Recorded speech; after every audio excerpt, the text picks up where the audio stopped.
Hello everyone, step right up, step right up. We're going to step onto that path of truth today with our next lesson with the Course in Miracles, which is lesson 304.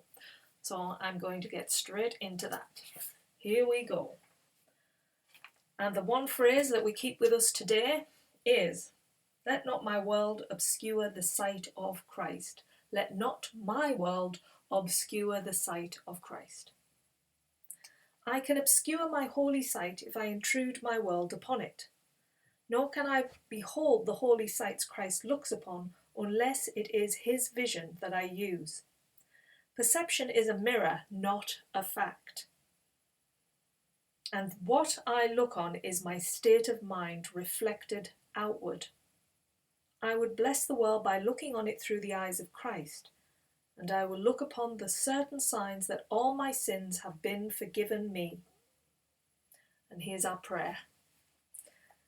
You lead me from the darkness to the light, from sin to holiness. Let me forgive and thus receive salvation for the world. It is your gift, my Father, given me to offer to your holy sons and daughters, that they may find again the memory of you and of your holy sons and daughters as you created them. So there we have it. Let not my world obscure the sight of Christ. And in this session, the section that stands out to me is perception is a mirror, not a fact. And what I look on is my state of mind reflected outward. And it really is. How we see the world is not how it really is. For example, you go and see a film with somebody and you both come out and you have a completely different experience, how you saw it, what you felt about it, all of those things, because you're not seeing it as it really is. You're seeing it from your imaginary vantage point. So we want to dismiss that vantage point today. We want to start putting on a new pair of glasses, the ones with the eyes of our inner child or Christ, whatever you want to call that, and you want to start seeing beyond the illusion.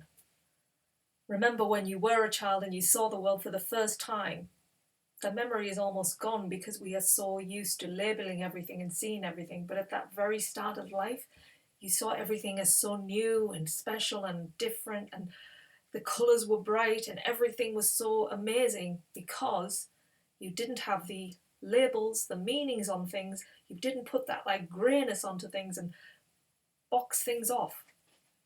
Because when we do that, we don't allow them to be as they are in the moment. We have an idea of what they are before we even give them chance to flourish. You know, it's like people in your lives. You have already an idea of who they are because your mind has replayed it. You might have had experiences with that person, so that is also laid on them. You don't give them the chance to be something completely new in the moment, nor do you give yourself the chance to be something new in the moment because you're too caught in your mind and in the repetitive patterns of who you think you are, what you need to be in the world. Now, what we need to be is totally present, because in presence, you don't have any outward expectation, any outward thoughts about the world that it is a certain way, and that you don't have any of that because you're right here, right now, and you are seeing things right as they are, clearly. Removing through, like I say, all of those meanings that we've placed on everything. We go back to the very start of our lessons, and that's what it started to teach us, that this plant means nothing. You know, it's meaningless. It's meaningless. Everything is meaningless. You have to get to that place again. We have to remove the illusion to see the true sight, the true vision in every single thing that we place our vision upon. Put our attention on something. And a lot of the times we're putting our attention on the thoughts in our heads. We're not actually here. The body might be here, but our mind and our way of being is in the head, and it's going in its different loops. Now you've got to change things slowly in your life. So begin today by really becoming aware of these similar patterns that you have, and not allowing those to be your reality today. Like you might see something today and that's what you normally see it as. You keep reliving. Don't see it as that today. Think, okay, I normally think of this person like this. I'm not going to today. I'm going to see them as someone completely brand new, like I've never met them before. I have no idea, even if they speak English, to that degree. So you get to a point where you allow that person to be in that moment free. So if you can do that, you can create something new for the world around us. We can allow everybody in this world to be who they really are. And don't attach yourself like who you are, who you've made yourself to be. I am this person, I like this. These things that we like, these preferences that we think, I can't do that, I don't like that. That is not who you are. That's a conditioned response to something, and then you have relived it, and now you won't. I'm not going there, I don't like that. I don't like heights, I'm scared of heights. But how many phobias have been cured by, hypnotists and things like that, and then suddenly gone? Because it was an illusion in the mind that kept playing and playing and playing itself out.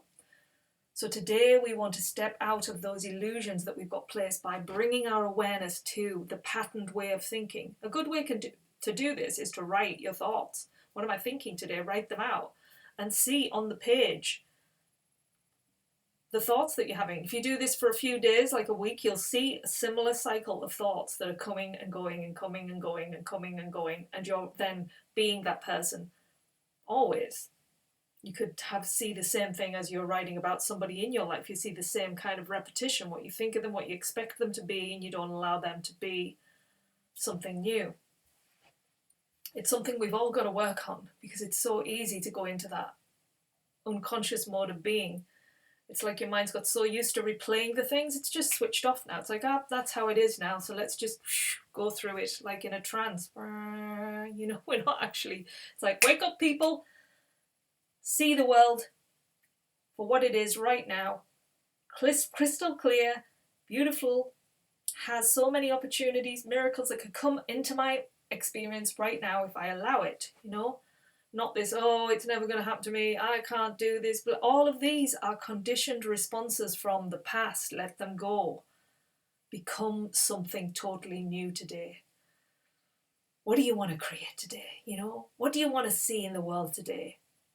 And look towards something brand spanking new. Allow the vision of this holy energy to come forth and to show you something remarkable today. Have that one willing intention and see what unfolds for you, We can create amazing things because we are creators at the end of the day. We create. We're here to create. We're here to follow that energy of creation and just allow it to blossom through us in this moment.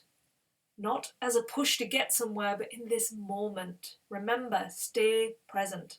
That's the hardest thing we human beings have. We are so not present.